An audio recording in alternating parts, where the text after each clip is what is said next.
Salam Aquaris. Malam minggu begini malah bahas kasus akuatik. Aneh-aneh aja ya kita ya.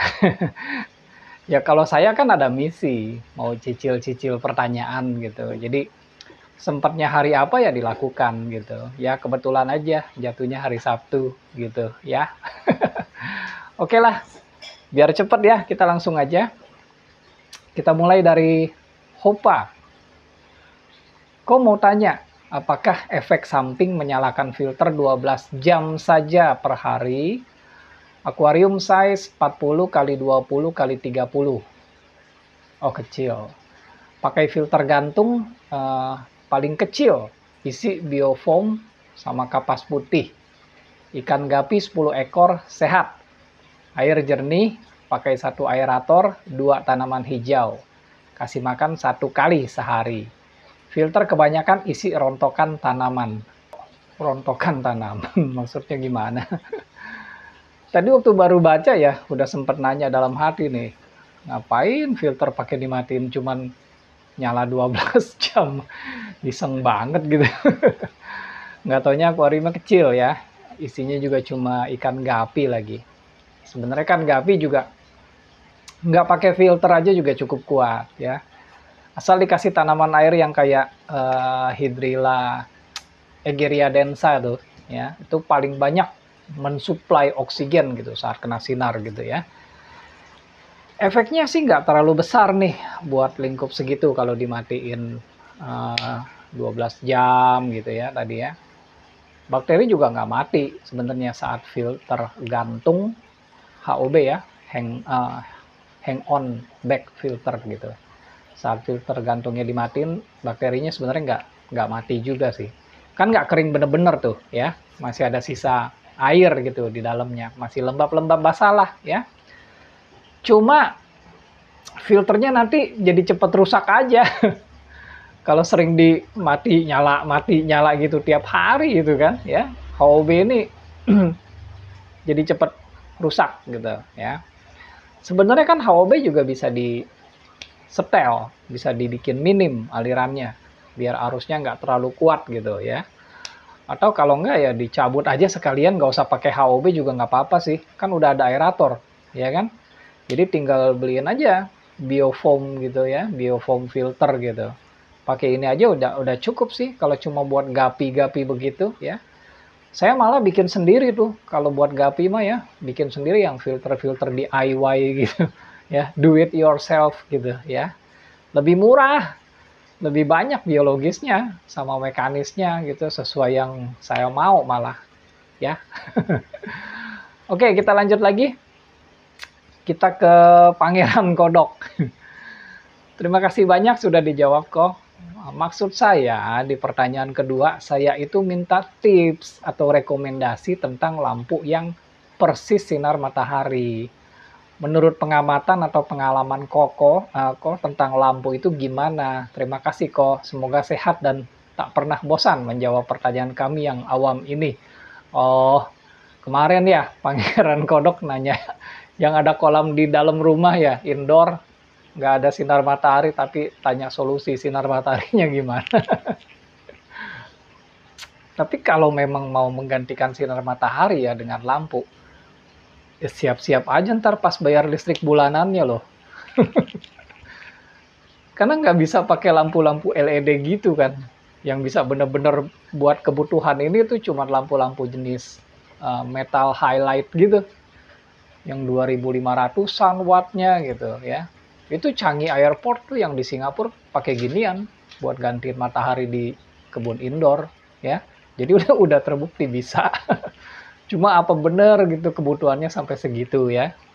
Ya mungkin pakai metal halide yang tipe outdoor yang 150-an deh, 150-an watt gitu. 2 atau 3 titik lah ya. Ketinggiannya yang 1 meteran gitu. Kalau mau ekonomis. Ada yang baru sih, CDMT ya, CDMT ya. Itu pembaharuan dari metal halide gitu. Dia punya bohlamnya, lampunya lebih kuat. Jadi masa umur pakainya bisa lebih lama gitu. Merek Philips lah udah pasti ya. Cari yang warnanya putih. Oke? Oke, lanjut lagi kita ke Faiz Farmosa.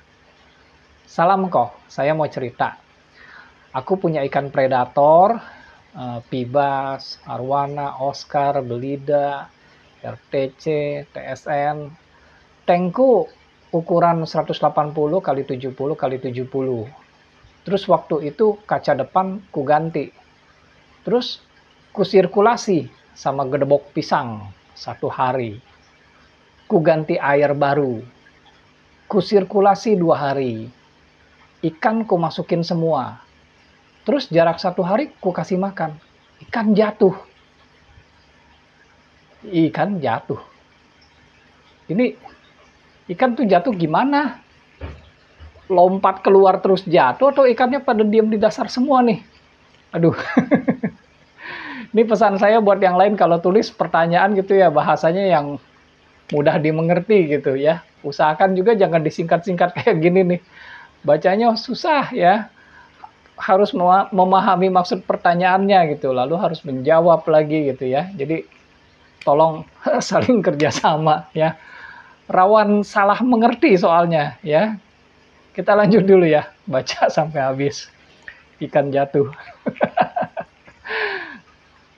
Ikan jatuh dan ku kasih banyak banget atau over.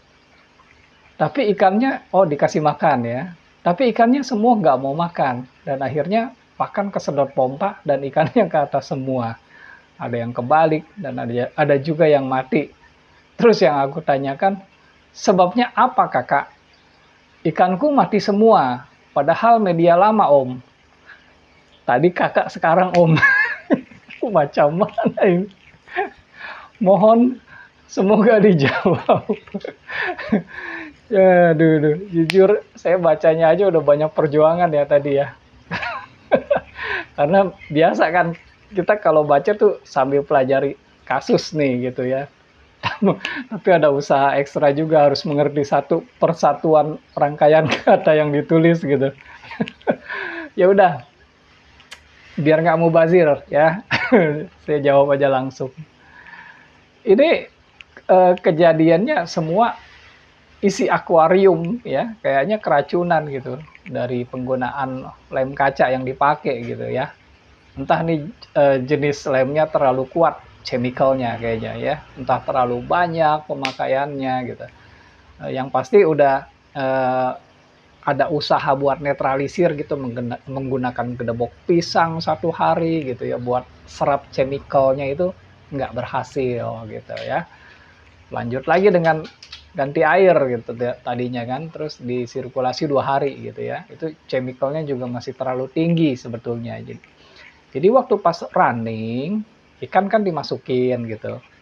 Bakteri yang ada di media lama tuh keracunan duluan sebetulnya gitu. Maka bakterinya kemungkinan udah mati semua.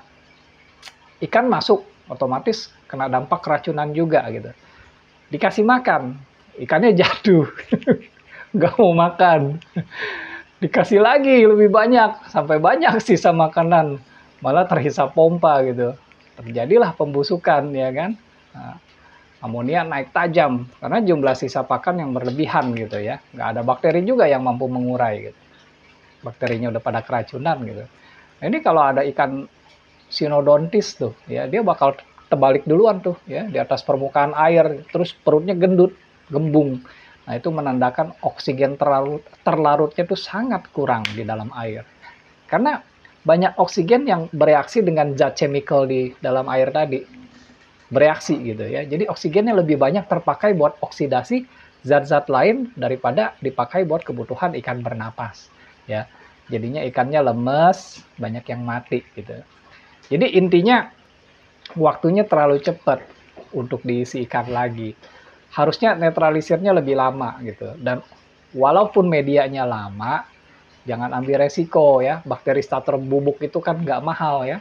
E4 juga nggak mahal gitu. Preparing dulu di medianya, di media filternya. Kalau bisa dites aja dulu pakai ikan cere yang murah. 2 hari nggak ada yang mati, aman. Baru masukin koleksi ikan predatornya. Menurut saya sih, ini masalahnya cuma kesabaran aja. Gitu ya. Oke. Oke, lanjut lagi. kita ke Sugiono Gelatik. Kalau pemberian bakteri starter kolam sebelum dimasukkan ikan atau sebelumnya? Sebelum dimasukkan ikan atau sebelumnya? Aduh, sulit loh sebenarnya buat saya untuk memahami maksud pertanyaannya. Makanya saya minta kalau nanya gitu coba diatur dulu kata-katanya ya, agar jelas maksud yang ditanyakan itu apa gitu. Saya cuma takutnya saya salah memahami gitu pertanyaannya ya. Ini saya anggap salah tulis ya. Saya anggap pertanyaannya jadi begini. Sebelum dimasukkan ikan atau sesudah dimasukkan ikan ya. Masa sebelum dimasukkan atau sebelum? Moga-moga benar ya. Oke, kita lanjutin dulu nih pertanyaannya. Kalau sebelum dimasukkan ke kolam, bakteri starternya dicampur dengan molase atau tetes tebu berapa mililiter? Berapa mililiter? Makasih. Dia hampir saya baca beberapa. Habis tulisannya BBRP ya kan? Oke. Saya berdasarkan logika aja ya. Kalau pertanyaannya pemberian bakteri starter kolam itu dilakukan sebelum atau sesudah masuk ikan gitu, maka berarti secara logika anggapannya ini adalah kolam baru dong ya.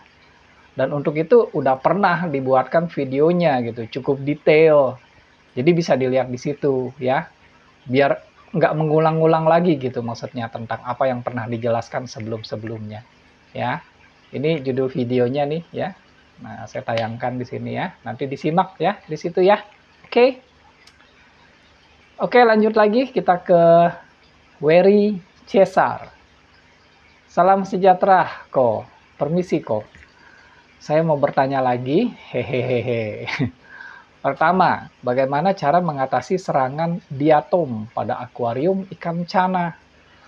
Saya sudah mencoba memasukkan keong turbo, tapi malah dijadikan permen oleh ikan saya. Gila juga si cana nih. Akuarium 50 kali 30 kali 30, durasi lampu WRGB 18 watt, menyala 8 jam.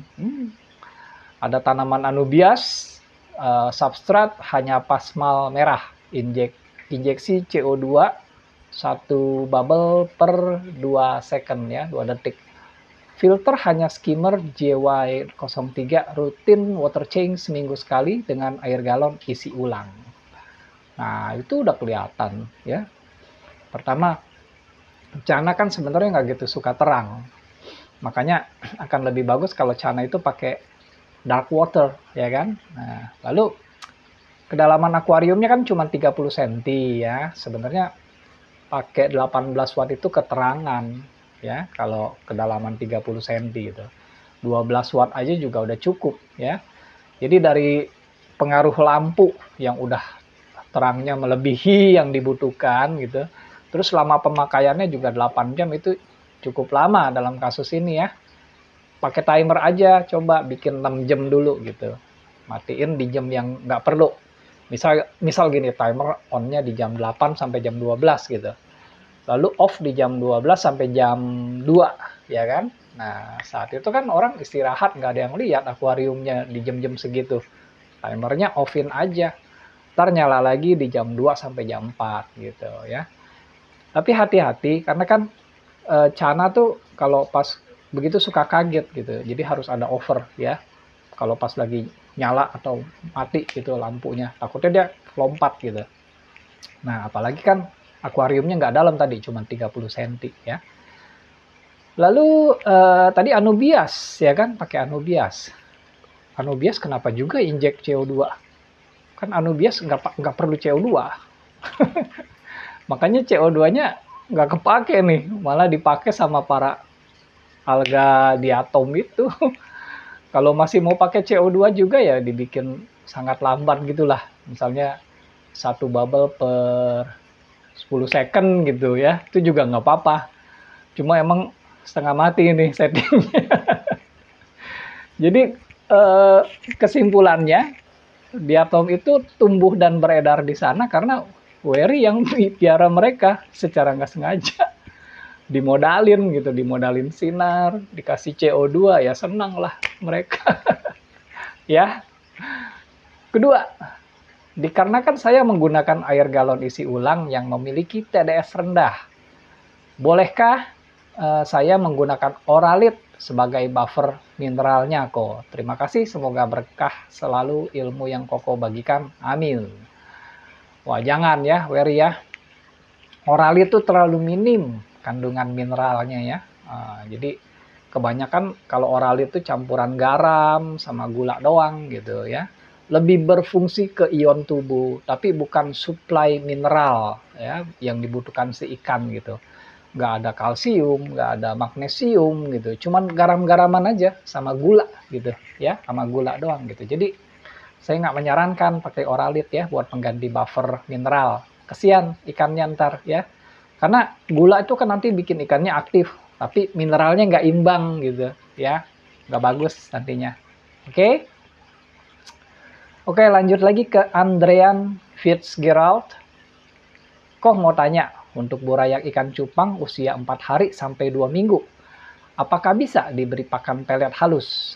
Apakah benar tingkat kematian semakin besar karena makan pelet? Apa faktor paling utama yang menyebabkan burayak cupang mati?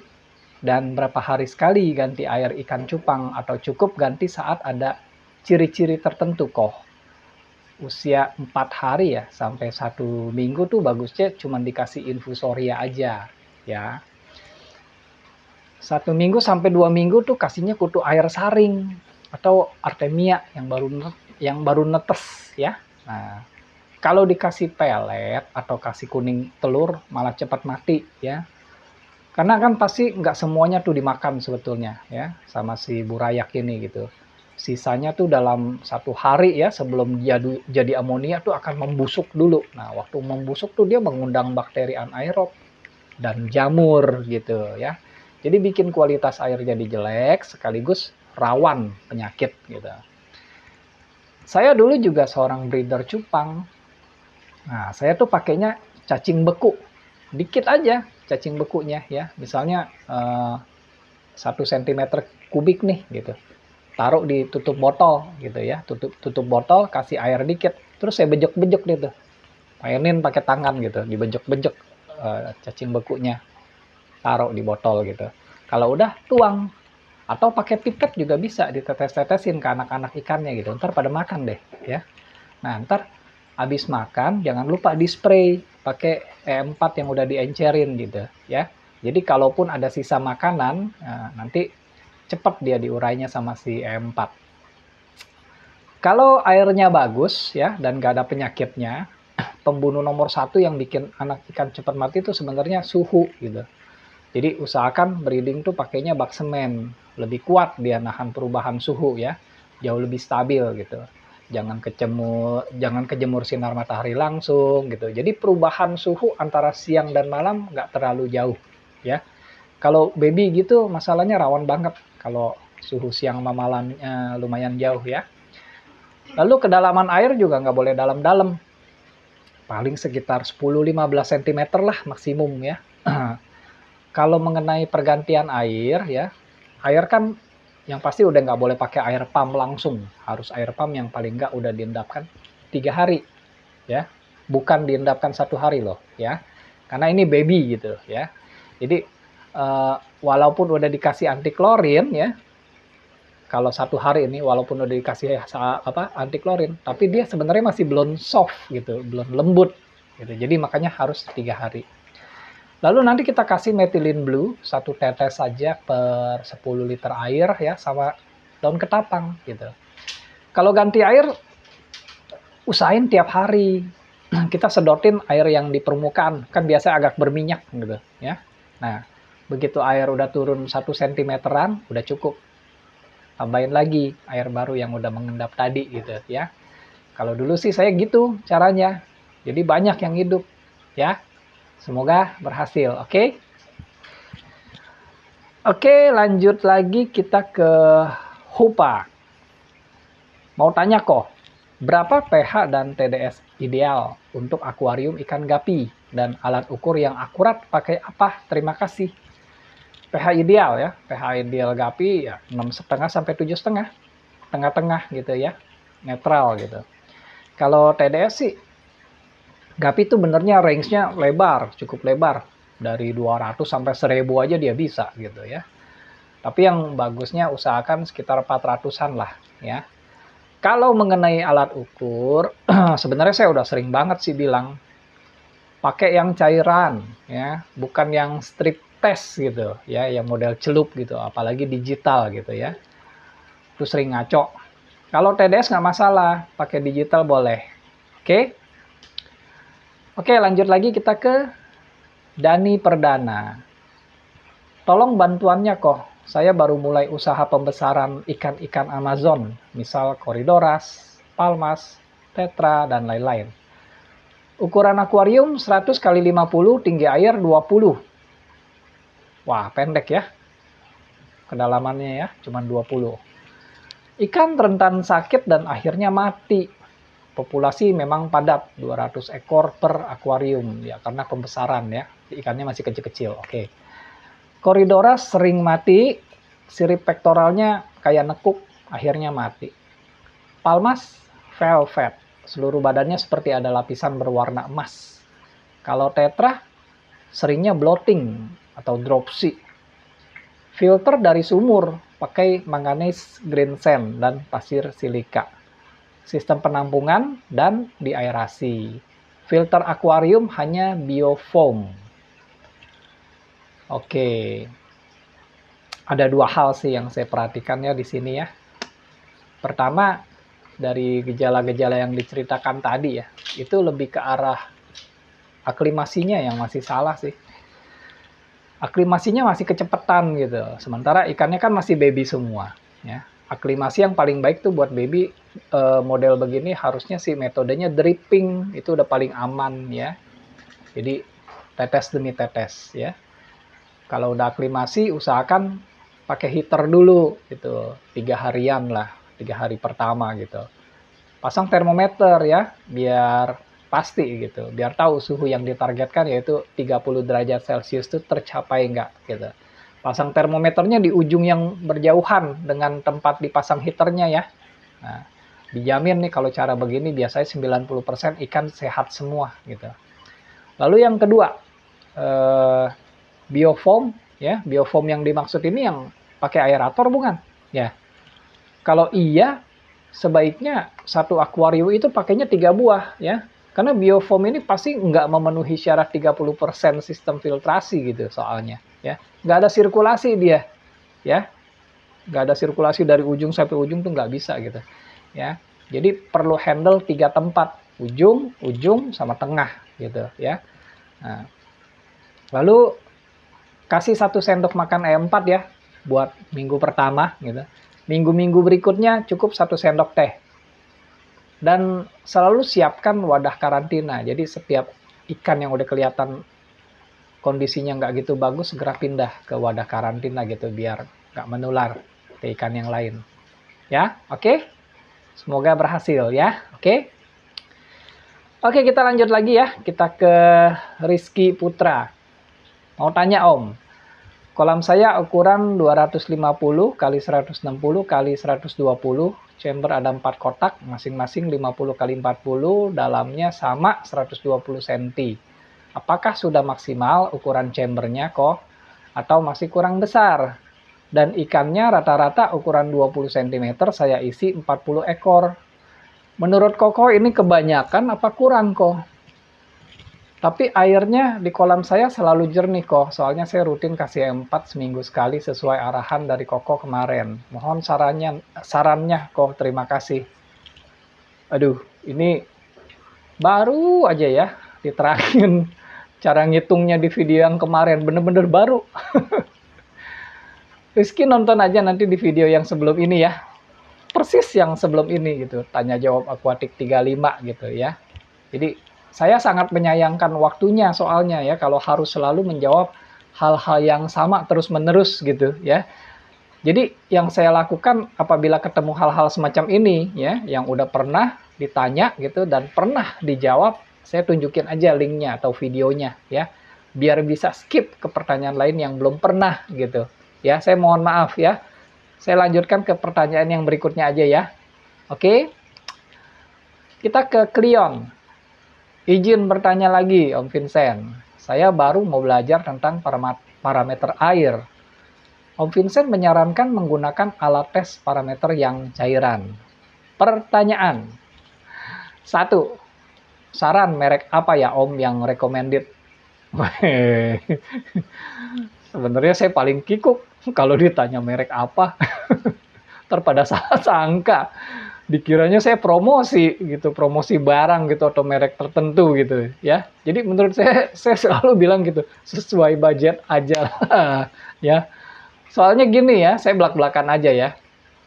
Saya sendiri banyak pakai produknya Sera kalau buat tester ya. Contoh pH tester ya. Dia tuh sekali ngetes itu cuma butuh 4 tetes ya. Sementara merek lain tuh ada yang sekali ngetes butuhnya 6 tetes gitu ya. Jadi lebih irit kan si Sera gitu. Terus Sera ini bisa pemakaiannya itu sampai 100 kali.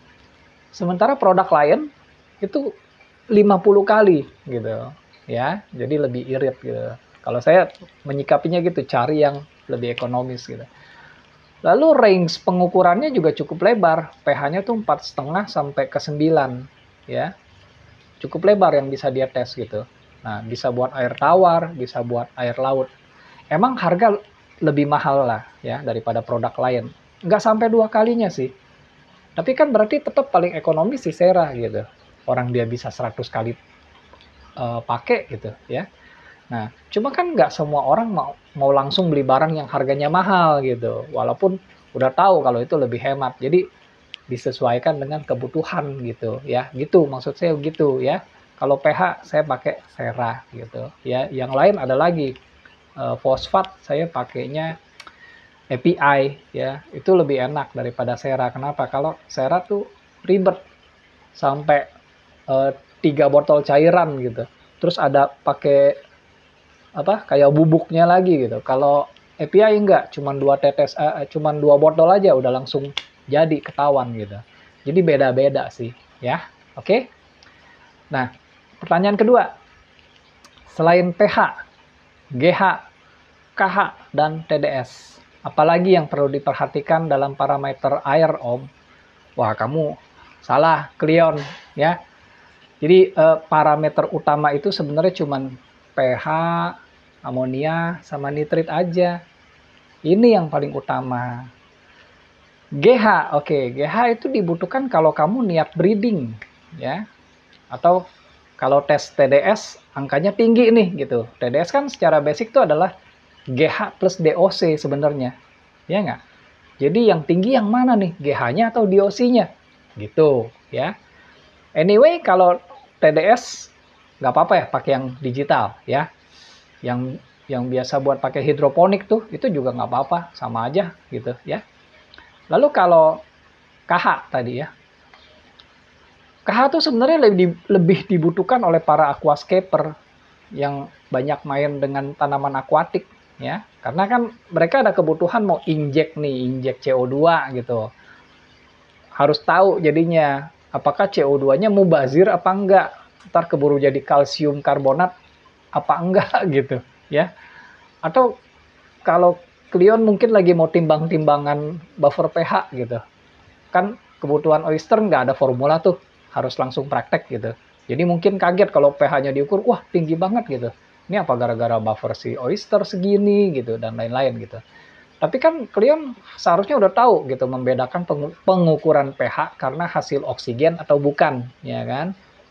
Jadi yang benar-benar alkalinitas atau karena hasil oksigen gitu, ya kan? Cleon kan udah tahu itu juga gitu. Nah, KH juga sebenarnya lebih banyak dibutuhkan oleh para river ya, yang akuarium laut. Karena di laut kan selain cuman kalsium gitu, banyak jenis mineral-mineral yang nantinya bereaksi gitu. Nah, Cleon masuk nggak ke kategori itu ya kan? Ada main ke aquascape atau akuarium laut nggak gitu? Kalau nggak bisa jebol kantong banyak banget jenis-jenis water tester gitu ya. Jadi untuk parameter utama ya buat cek airnya sehat apa enggak itu kita cuma butuh 3 gitu, pH, amonia, sama nitrit aja. 3 parameter ini kalau menyimpang dari angka aman, efeknya langsung ke ikan gitu ya. Kalau untuk kolam baru kan kita harus cek kapan airnya udah aman atau siklusnya udah mature belum gitu. Nah, siklus mature itu kan adalah di mana nitrat sudah terbentuk dari hasil oksidasi nitrit kan gitu. Jadi nitrat paling cuma dibutuhkan saat ada kolam baru gitu ya, atau akuarium baru gitu. Karena mau tahu nih udah mature atau belum gitu. Lalu kalau airnya nggak gampang lumutan gitu ya, itu juga penyebabnya kan nitrat sama fosfat.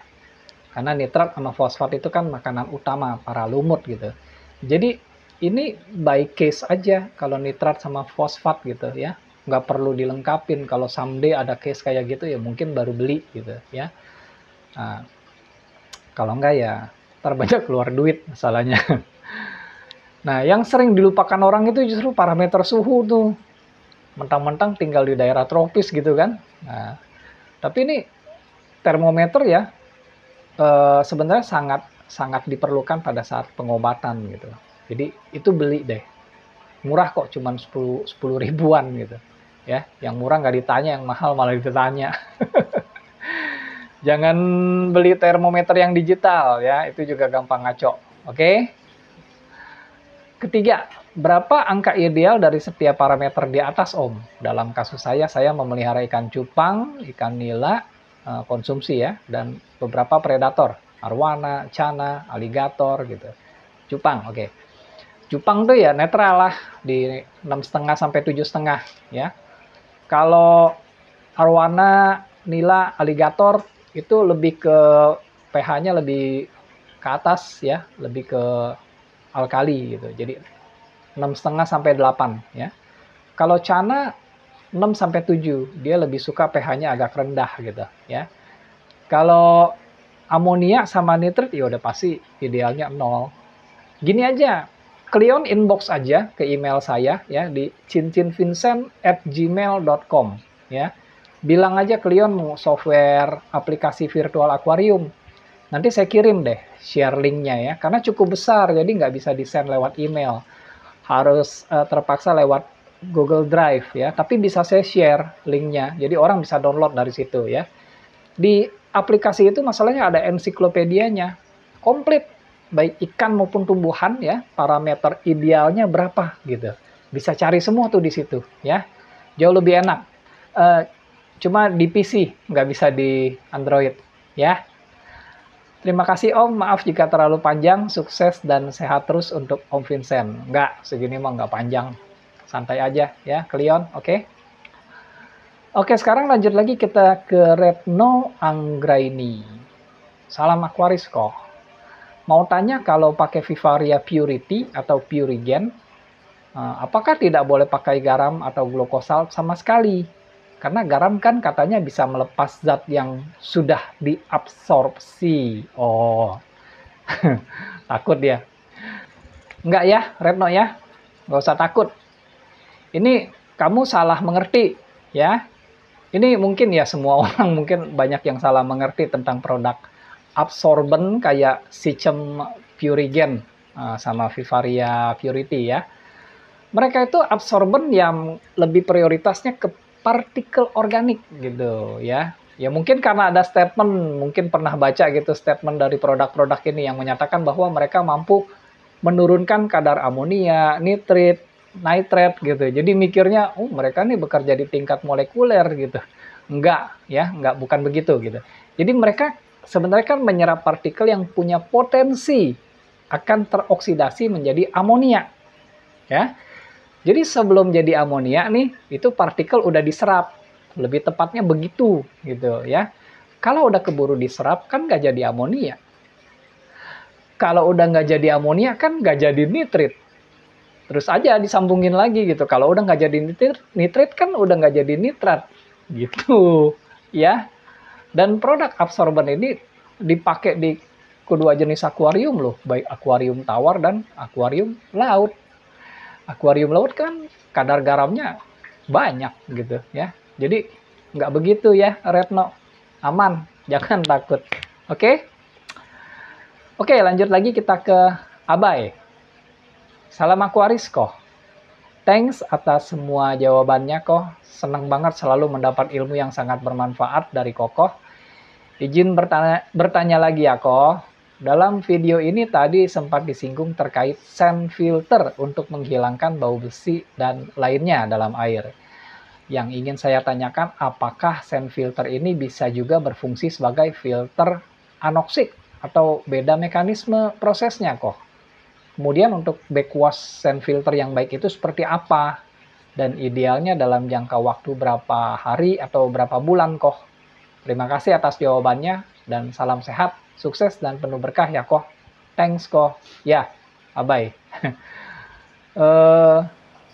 Physically sebenarnya sama gitu, tapi fungsionalnya beda gitu antara sand filter yang kita maksudkan di sini ya dengan anoksik ya. Kalau di sand filter kan ada arus yang menembus pasir gitu ya. Jadi partikelnya nanti tertinggal gitu, terperangkap oleh pasir, tinggal airnya aja ya. Nah, otomatis akan ada ditembusi oleh oksigen juga yang ikut ya saat melewati tumpukan pasir yang padat gitu ya. Tapi kalau anoksik kan harus diusahakan tercapai kondisi hampir tanpa udara gitu. Kalau bisa anaerob ya. Jadi arus yang lewat itu benar-benar pelan gitu. Nah, kalau sand filter dibikin pelan sampai begitu, airnya keluar-keluar. Lama banget gitu. Ntar keburu ngamuk orangnya sama yang jual sand filter. Berabe gitu. Jadi secara fisik bisa sama, tapi fungsi yang terjadi di dalamnya jelas berbeda gitu ya. Lalu mengenai backwash, itu sebenarnya teknis yang terjadi itu nanti diacak-acak gitu pasirnya gitu. Biar kotorannya bebas dari pasir, biar bisa biar bisa dikeluarin gitu ya. Nah, biar bisa dikocok-kocok seperti itu, jadi valve input sama outputnya ditutup dulu. Jadi pompanya nanti cuma ngaduk isi yang ada di dalam sand filter. Enaknya sih bukan pakai pompa, tapi pakai blower ya, yang kayak aerator gitu. Cuma yang hembusannya kuat gitu. Jadi cukup kuat buat ngaduk si pasir ya. Nah, anyway, tinggal terserah di lapangan nanti sih gimana ngaturnya ya. Mau pakai blower kah, mau pakai pompa yang satu lagi kayak gitu ya. Nah, kalau cara backwash orang beda-beda soalnya gitu. Tapi prinsipnya sama gitu. Pasirnya yang dibersihin gitu. Kan kelihatan pasir silikanya yang awalnya cerah kemerahan gitu, jadi butek, coklat, gelap gitu karena kotor. Jadi pas dibersihin, nanti kan airnya keruh tuh gitu. Buang deh, isi lagi. Yang enak sih wadahnya dibikin tertutup ya.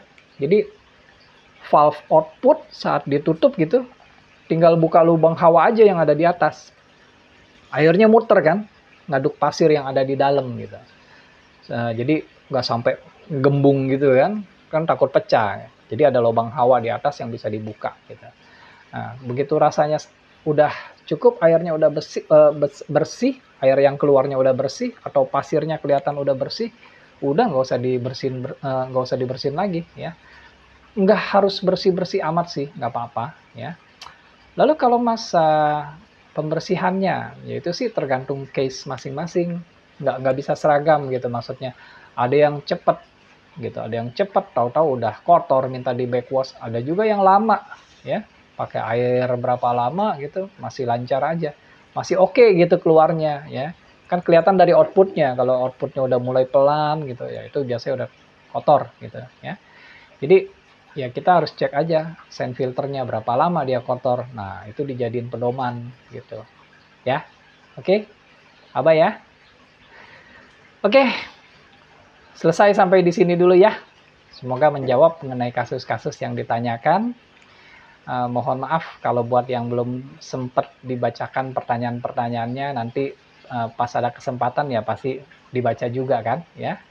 Oke, saya sudahi dulu sampai di sini ya. Terima kasih sudah menonton dan selamat bermalam minggu.